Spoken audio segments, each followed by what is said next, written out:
couple days ago, I cored out Red Cedar bowl blank, and ended up getting two bowls, two roughed out sort of bowls, sort of. But I'm gonna get started on those today. I had a couple of questions on my video, like why did I start on the inside bowl first and not the outside bowl, and if you start on the outside bowl, you can basically just turn it around and use the main bowl blank as a jam chuck and cut your tenon on it that way. Yeah, and that's a great idea, and I've seen it. I've seen people do that on YouTube and all like that, and that's great. I like using my Longworth chuck when I core. That's just my personal preference. And I did try it the other way too. I liked it that way too. I do it either way, but I like the Longworth chuck. I go ahead, I core everything out right off the bat, and I don't worry about any other type of turning or anything like that. I core it all out, and then once I'm done, I'll put each piece on the Longworth chuck except for the largest bowl because it already has a tenon. I'll put each one back on it. Longworth chuck helps me get it centered, and I'll pull up my tailstock and we'll get this thing going. But anyway, people wanted to see, what I did with that core, so this is what I'm doing. And this is the remount. I've mounted it back. I've mounted it in the Longworth chuck. This is the same Longworth chuck I built in my video, and it's still working great. I've still never used my big one yet. Maybe I'll get to use it on my big bowl, but we'll see how that goes. But yeah, I'm going to mount it up here, and I'll just pull up the tailstock and get everything locked in place.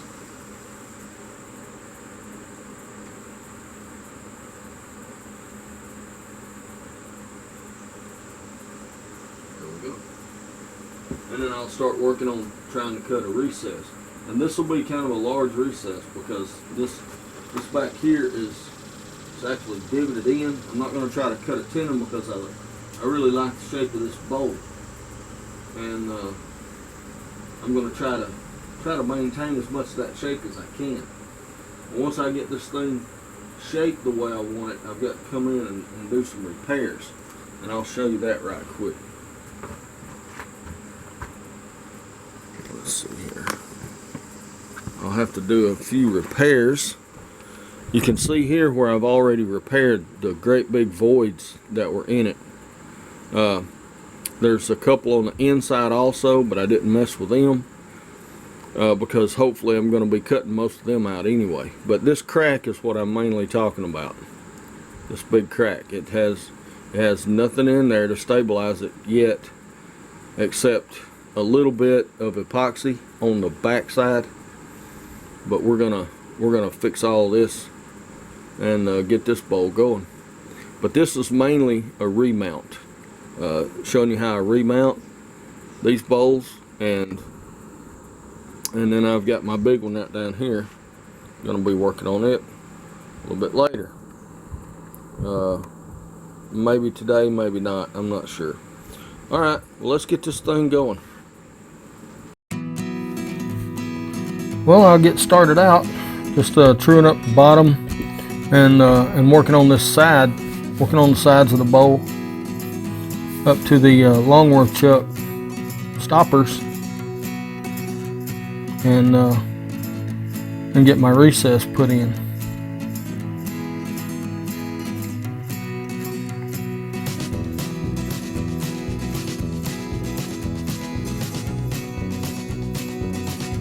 I'm making a pretty big recess here. It's about 4-inch diameter. This bowl's kind of out of balance. It's got so much epoxy in it on one side that it makes it kind of heavy on that side. So I'm going to use a big tenon. I don't really trust cedar to stay together. so that's what's happening there. That's why I'm using such a big recess. But we've got the bottom true. Now we're just going to start working up the sides. And I'll get as far along as I can, as far as my lawnmower chuck will allow, safely. I don't want to get my tools into any of those bolts, that's for sure. Just working up the sides.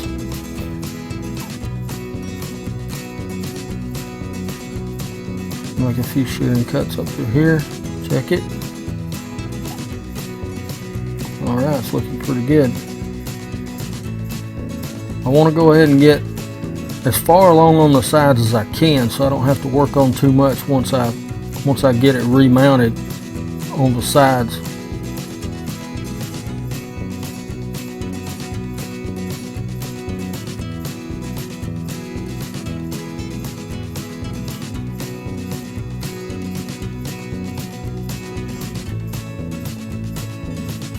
Okay, now I've got it remounted, and I'm just doing a nice shear scrape all the way up the sides.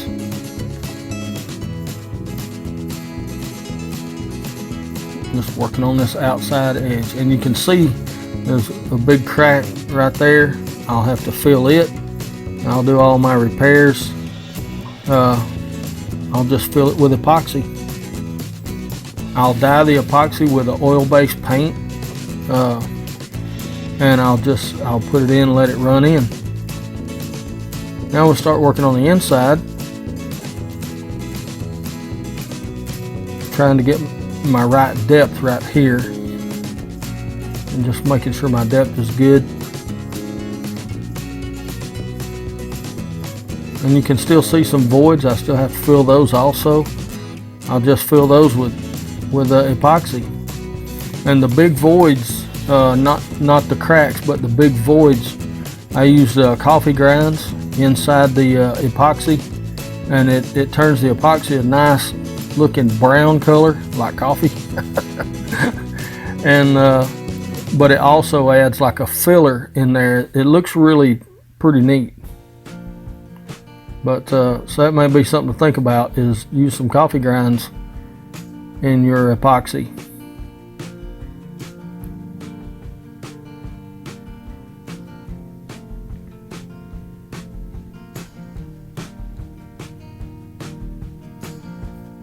And we just keep working on this inside. I'm still roughing everything out.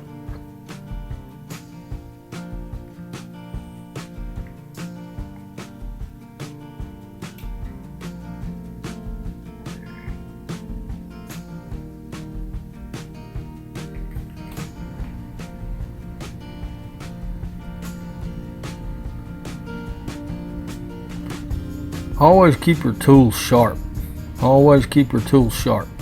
They cut so much better. If you find yourself having to push your tool harder than you think you should, if it doesn't just start cutting as you make contact with the wood, that thing needs to be sharpened. And you can see here where I've got some voids.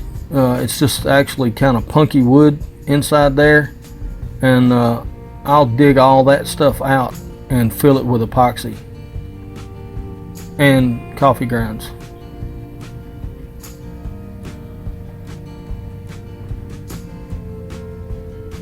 But I'll get it down almost to my final shape before I put the epoxy in.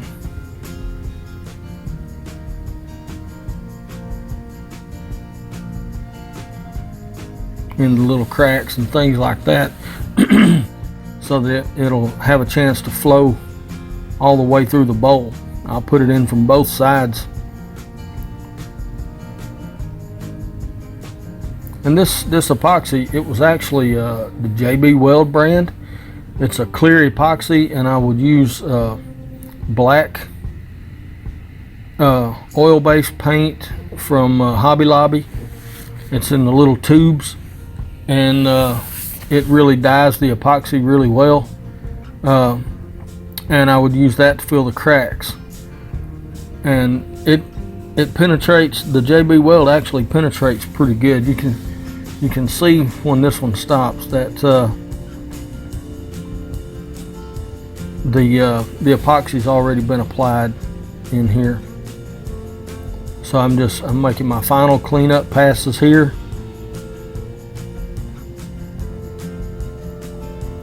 With some shear scraping, and you can see right there that the epoxy is done. And scraping on the inside of the inside of the bowl now, all the way up to the edge.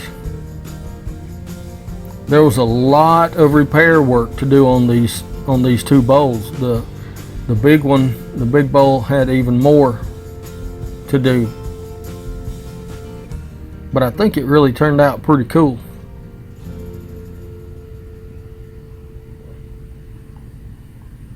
I think it really turned out pretty cool. And here my dad-blame camera started drifting off. I'm having trouble with that, and I've got to get it fixed. But I caught it and got it set back up. So hopefully it won't do it again. I know of a way to fix it, I just don't have time yet. It involves a welder.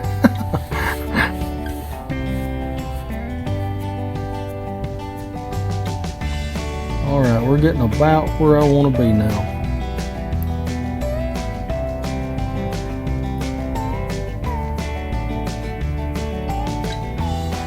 We'll start our sanding.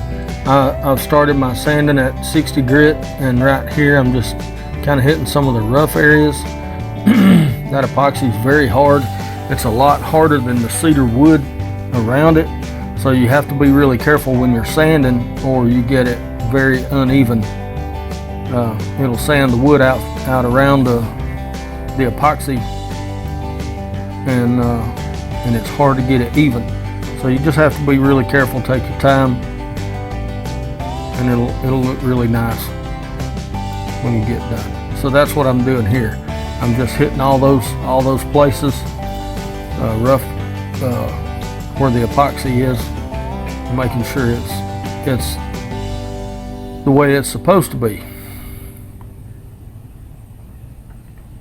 And then I'll start sanding. I'll sand all the way up through 320 grit,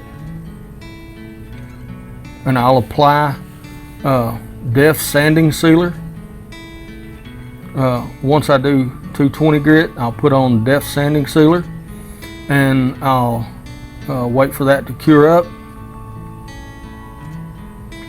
Once it's cured, I'll sand it at 220, and then I'll sand it again at 320. Then I'll put another coat of depth on it, and when it cures, I'll sand it at 320, and then 4/0 steel wool,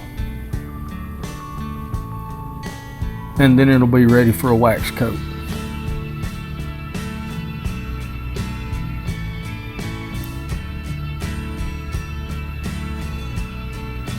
And here's I'm applying my first coat of depth.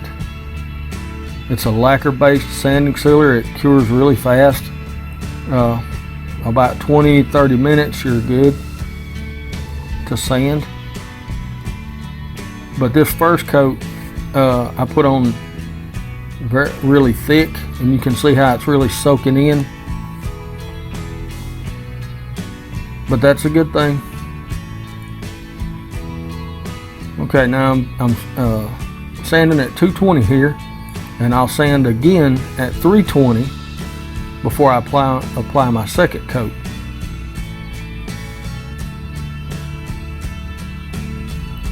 And the second coat pretty much took, once that first coat cures up, it seals those even the end grains pretty good, and there was no need for a third coat.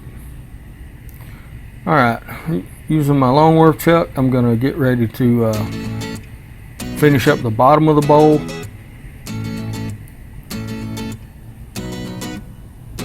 By taking off the tenon and kind of shaping the inside of that recess a little bit.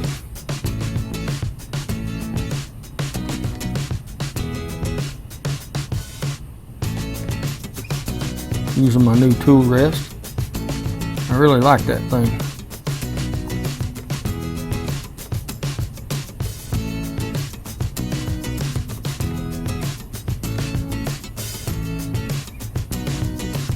All right, let's get started on the bottom. Just truing up the bottom and taking this tenon off.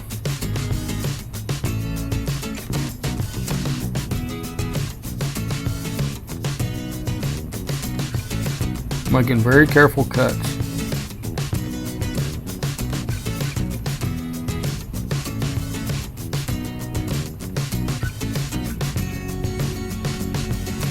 I'll use my skew to get a little bit closer to the center before I try to take off the little nub.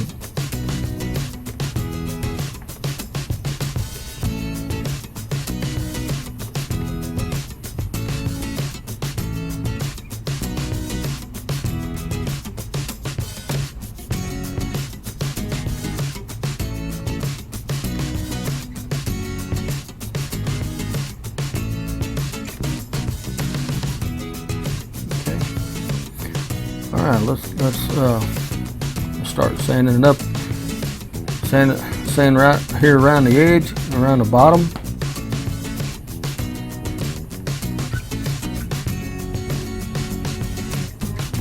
You can see how that crack was filled.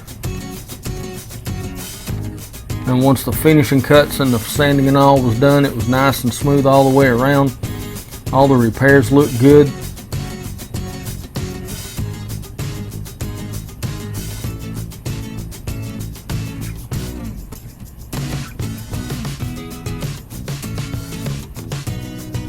And we'll just get this nub off, and I'll just take it off my sander. I'll just power sand that off right quick. Sand up the rest of the bottom, get it all good, nice and even.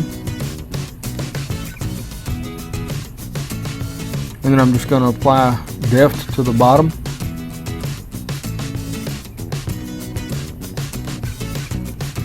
Where I couldn't apply a little while ago.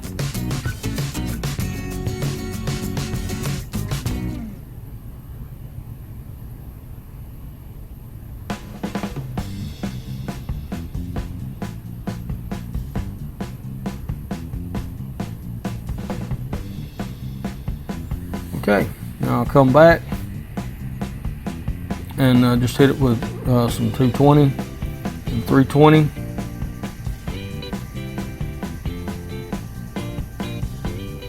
Steel wool, and then we'll be done with this.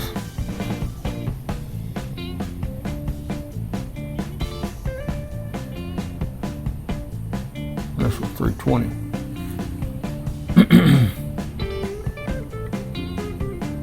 We'll sign it. I didn't do the bottom with steel wool. Sorry about that. Signed it. All right. Now it's off the lathe, and I'm gonna hit the whole thing with steel wool.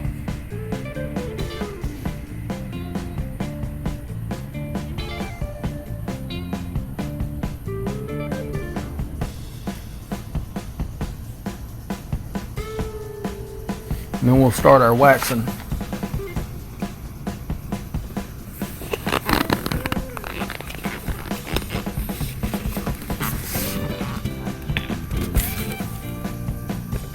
I'm just using Minwax, finishing paste wax, and I love this stuff. It's great. It's got oils and stuff in it, along with the wax. It gives a really nice, durable finish on bowls and stuff. It doesn't get real glossy, but it gives you a really good sheen on your bowls. You have to wait about 20 minutes between coats. You know, you want this dry before you start buffing. And it's been about 20 minutes here, but then you just come back and buff it out. And I did 2 coats on this bowl, and it really made it shine really nice.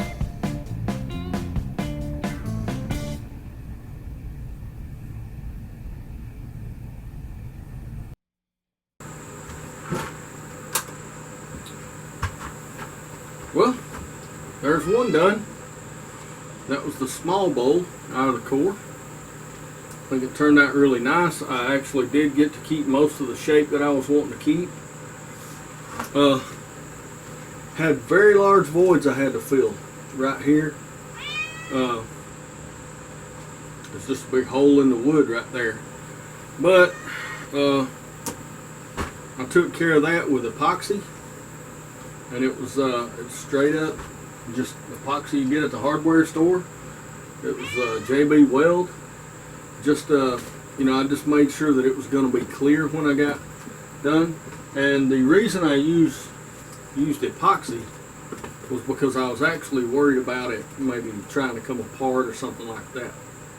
I also used the epoxy in the big crack right here.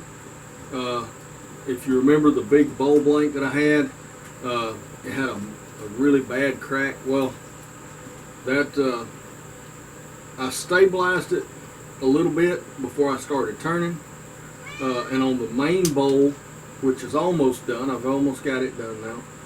It was I also put duct tape around it while I did all my coring and stuff like that, but it was really weak on this bowl. But I got a little bit of epoxy in here and held it together and all, and then I came back once the bowl was almost done and finished the repairs. So the repairs are nice and even with the surface, and they go all the way through. You can see here they go all the way through. And so this bowl might break, but I doubt it'll break on that crack. So, you know, anyway, so far so good. I've still got the other big bowl to finish up, and that'll be the next video. And we'll see how that turns out. It's the most of the turnings done on it, and this is it here. Most of the turning's done. So now I've got to get to working on these cracks and things like that, and then I'll finish turning and everything on the inside of that. That's the next video. That's my next one, and I've already got the footage and all that for it. So, but anyway, hope y'all enjoyed it. I think the bowl turned out really nice. It's cedar, which I love cedar. I love the look of it, all the different colors and all in it, the yellows and browns and reds. And anyway, it's done, and the cat keeps knocking stuff off in here, so I guess that's my sign. Hope y'all enjoyed it, and I'll see y'all down the road.